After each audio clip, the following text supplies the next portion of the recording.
Hey everybody, good morning. Hope vlogs. So hopefully this will be a good one. What I want to do is go over current status of where we're at, what's going on, and what I see happening right now, and what I would expect to see in the future. And hopefully that will help you make some decisions as we navigate this path that we're on. So what's going on? It is crazy out there. Number one for USA. Go team. I'm joking, of course. It's not a good thing, but my friends down in the US, I hope you're all safe. I talk to many of you on a daily basis, and we joke around a little bit because the people I talk to are safe, but of course there's going to be people that are not. And you know, even though I'm in a good mood and we're joking around, we have to keep that in mind, right? So USA quickly took the top spot for a number of infections that we see on the John Hopkins map, rather. And so we're seeing more infections. That's usually a result of more testing. If they're testing more, that's actually good. So it's scary in many ways, but it's also good because it means that they're detecting, and detecting is half the battle. So that's actually in some ways good. What I would be concerned about is the death rates, and we do see those going up. Not as bad as Spain and Italy, of course, but we do see that going up. What we do see is, we're expecting that to grow, the infection rate to grow in the US. So we're expecting that to be somewhere in the neighborhood of 1 to 1.7 million infected by the end of the month, which sounds completely ridiculous, right? If you look at it right now, it's nowhere near that, but it's growing quickly. I think we're at, let me check. I think we are at, 100,000, just over 100,000 in the US for number of infected. And so how could it grow that quickly? Well, the answer to that is exponential growth. So it's the scary thing about exponential growth is you don't see the growth until it's too late. And at which point the growth is just, it fills the container before you can blink. That's exponential growth. So undetectable until it's too late. And so that's what we're starting to see now. We're starting to see that hockey stick curve, right? You see the graph goes like this, and then it goes pooh, like that. That's what we're in right now. We're in the early stages of that. So to me, this is in North America. This is what I would call stage one. Well, stage one of the infections, right? So this is the first wave. This is the wave that we saw in Wuhan. This is the first wave. I guess that's the better way to put it. And we're about to see that. In New York City, right, it's just a state of chaos right now. There's not a lot of publicity about it, but if you go on YouTube and watch some of the videos and, take all these videos on YouTube, including this one, with a grain of salt and understand that you have to verify truth, right? Because they're like everything, there's going to be a lot of people taking advantage of the situation and that are going to be putting out fake stuff. So just keep that in mind. However, a lot of those videos look legit, and I believe they are. So there's videos of big semi trucks pulling up, and they are acting as temporary morgues. And that's not good. There's a lot of videos out there in New York of nurses talking about the situation, the lack of ventilators, there's a lack of PPE, personal protective equipment. And of course, that's going to cause the worst case scenario, which is our first responders getting sick, which is not good, right? So New York is a mess. New York is really kind of the new epicenter. And so that's something we should be watching out for. And it's not looking good. This is just going to bowl over every city, right? And New York's so densely populated, so big. It's like the Wuhan of the US. And so that's going to be, to see how we deal with this, that'll be something to watch. Before we were watching the cruise ships, now watch New York City. Huge shout out to New York City and the people that live there and what they're going through and the effort they're putting into it. From what I see, and I'm no expert on that city, but what I see, their leadership seems to be better than most. I like what I see coming out of the messaging that I see coming out of the leadership there. It makes sense. They're doing what they can, which is not much, right? I mean, if they don't have supplies, if they don't have training, if they don't have staff, if they don't have facilities, what can they do? So it looks like the federal government is stepping up and building hospitals now, trying to do makeshift hospitals. A little bit late for that, but better something than nothing, I suppose. So that will help with some of the pressure. They're going to need more beds, is the sad part of that. So stepping back a little bit outside of the US now and looking at, well, just before we do that, if you look at the map, right, the US used to be polka dotted, but now it's just all red. Mostly on the East Coast, but the West Coast as well is starting to heat up, right? Look for LA. LA will be the next big one. Densely populated, large city. There's more people in California than there is in Canada. So that gives you an idea of how densely populated that area is, especially the city of LA. So unfortunately, I know people there, and I hope that they're safe and take it easy. So all right, let's step back out of US and look at the world. So Italy, still a mess. Some people say it's slowing down a little bit. Death toll as of today, which is March 28th, is just under 10,000. That's a lot. And it's still going. So that's not good. Hopefully they can flatten that curve a little bit. They've taken radical action there to quarantine, shelter in place, get that social distancing good. We need to do that. We need to do it quick. Huge deaths in Spain, just under 6K as of March 28th, and that's still growing. So those numbers in the grand scheme of things, when you think about number of people killed by all sorts of other things, sure, those numbers are relatively small. And I'm not downplaying the impact that has on personal families and people who know the people that are deceased. But yes, that's number small. However, the growth rate is what you need to look at. Look at the impact that it has on the hospitals, on the healthcare system, and think about what that number is going to get to, right? And what it's doing to everything else. That's what you need to be thinking about. I'm in Canada, and Canada so far is still minimal impact. However, there are infections everywhere, and so we're not far behind, really. And how well prepared are we? Well, we'll see. My bet is everybody in North America is going to be in pretty much the similar situation. Are you better off in a bigger city or a smaller city for care? Normally, I would advocate that you want to be in a larger city to get the best sort of treatment. But right now, this would be the rare occasion where I would say maybe not, because those cities are going to be overrun because of the density and the infection rates, right? So I think being in maybe not a total backwoods hick town, but being in a city that's large enough to have ventilators and a proper hospital with staffing of, say, at least over 100, so small, but not terrible. Like, what you'd really like to do is find a ratio of, having a good modern hospital with ventilators and just not a big population or a transient population or something like that. So I think some of those very smaller cities out there could fit the bill there. But anyway, wherever you are, you're stuck there now, and just try to be safe. Yeah, those are the sort of things I think about a little bit, is where would you be ideally safe? Somewhere where you're not going to get infected, I guess, which is your house right now. But if you have to travel, what would be the best spot? So anyway, a bit late for that. What else going on? Stores are rationing. So if you go to stores now, which I did last week for probably the last time for a little while, you can get 1 bag of flour sometimes. If they've got any rice, you can get 1 bag of rice. Potatoes are something that I've stocked up on, and we'll talk about that. So I've got a couple bags of potatoes. Companies are stepping up. So we're starting to see the private sector step up and do some good things. So Ford and Tesla, I understand, are manufacturing masks. Some breweries have now started manufacturing disinfectant. So we should be seeing more and more of that. The stimulus package went through in the US to help with the economy. Many other countries are following suit with that, which is good. And we got to start doing that. This is going to have a huge economic impact on the world. There's nowhere to run. So if you're thinking you're going to get laid off, that's probably bad, because there's not many people hiring right now. So you want to try to make yourself as useful as possible right now. Countries, their leadership overall, I find acting poorly. Leadership is in right now across the board.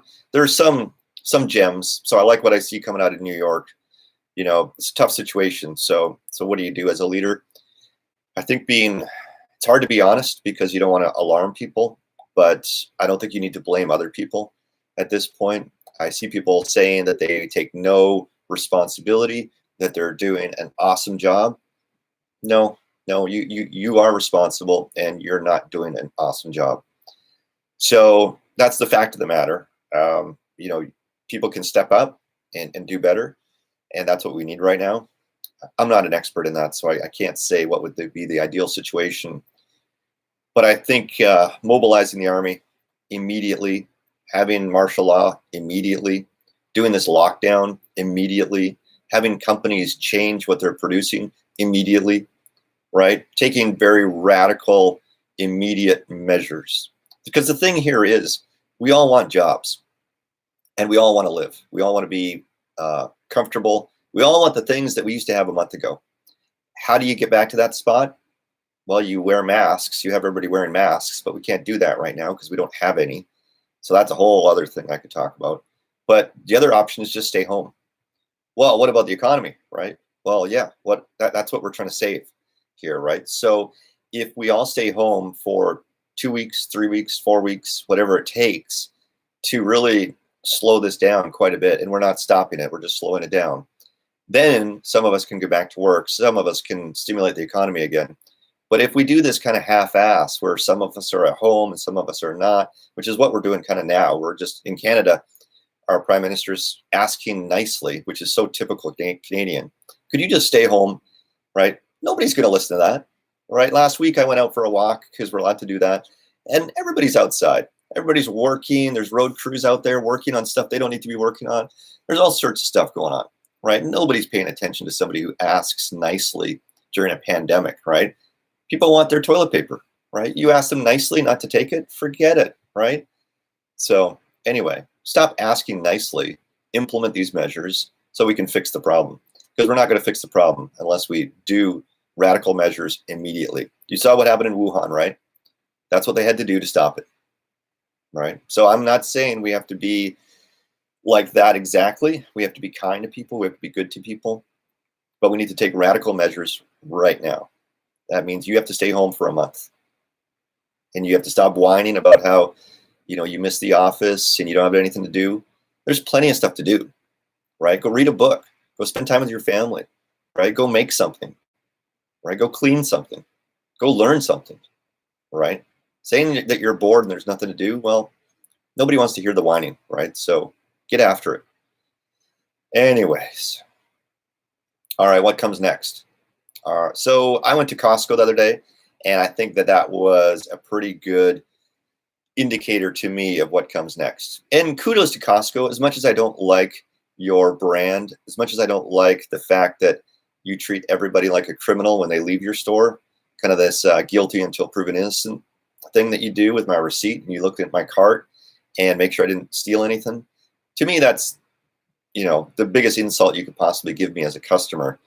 My wife likes going there, so we still go there. So she sent me there to buy some supplies because we really want to really hunker down, do what's needed, stay at home for a month. And so I went in wearing clothes that I could easily wash, because as soon as I get home from going outside, I wash all my clothes and I have a shower. That's kind of my decontamination procedure. I don't spray down with any sort of bleach solution or anything like that. I don't wear my hazmat suit or anything like that yet. I'm just taking that precaution. But I also wore my gas mask, which is scary looking, right? It's like full black plastic around my face with these little eyes, and it's got the full ventilator thing, the P100 mask filter. And so I wore that, and I got mixed reactions from that. So there's basically a couple different types of people that respond to that. So the first one was the people that look at my mask and go, good mask, right? Like, that protects your whole face, protects your eyes, it seals around your face. You've got a proper filter on there that's reusable, and you know, it's actually pretty comfortable. Well, it gets uncomfortable after an hour. I start to feel a little bit nauseous after an hour. I don't think they're really made to be worn that long. But anyway, so it's the Israeli M15, I think it is, the model that I have. Not perfect, not great. I would rather have the full panoramic glass view I think that would make me feel less claustrophobic. But anyway, so you get the people that look at you and go, good mask. And actually somebody at one of the cashiers said, good mask. And so I was happy with that. That was pretty cool. And some people are like nodding their head going, yeah, that's pretty good. It's way better than I got, which is nothing they're thinking, right? And then you get the other people that think that I might be sick. So they're backing up. And for me, that's ideal because I want them to have some distance between me. It was surprising how many people didn't understand the concept of social distancing and were almost like bumping into me. I was like, what are you doing? Right? Like, are you not smart enough to understand that concept? Because there's signs everywhere in Costco that say social distancing, and they have like a little measurement of feet and meters. So you know actually how far that is to stay apart, but people still don't get it. So yeah, I'm trying not to insult people, but sometimes it's hard. So there was those people. And then there was the people that that were angry or maybe scared as well. I think more angry. I don't think anybody was really scared. People would look at it, I could see them thinking, oh, like, why is he wearing that? Is that just a joke or is he serious? Well, half the people were wearing the N95 mask. So people were wearing masks. I saw one person with a respirator on and stuff like that. So it wasn't just me, but I had the most protection on. So there was a couple people that I could tell were visibly mad. It was like this visceral reaction that they had where their gut just tore up. And I could see them starting to swear under their breath and shake their head.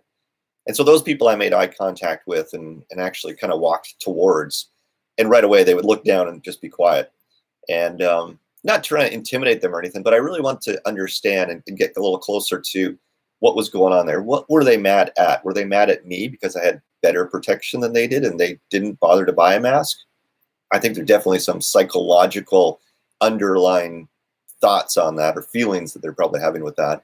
Do they think that I'm overreacting to the situation, that I don't want to get infected or infect my family and that's an overreaction? Right? I don't know. I don't know exactly. But to those of you that do get mad when you see people wearing more protective gear than you, well, what is the reason? Why are you mad, right? I'd love to hear about that and understand that psyche a little bit more. Because I don't get it. But that's what I kind of see going forward, right? Is we're going to see more of that sort of reaction of this sort of at Costco when you're going in, they only let 100 people in at a time. So I think we're going to see more of that. I think we're going to see more supplies being rationed. So Costco would only allow me to take one bag of flour, which is fine.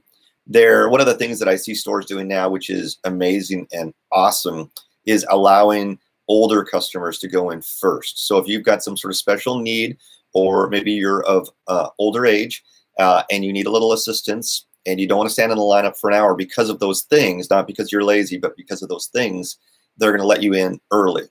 I think that's amazing. The stores that are doing that deserve our business. So thank you very much. If I knew which ones they were, I would mention them on this because I think that's the sort of stuff we want to see as a society. So we're going to see more of that. We're going to see people bunkering down more as they finally get it. Without martial law, without radical measures, it seems to take people months before they actually understand. But now more and more people are, so we're going to see more of that.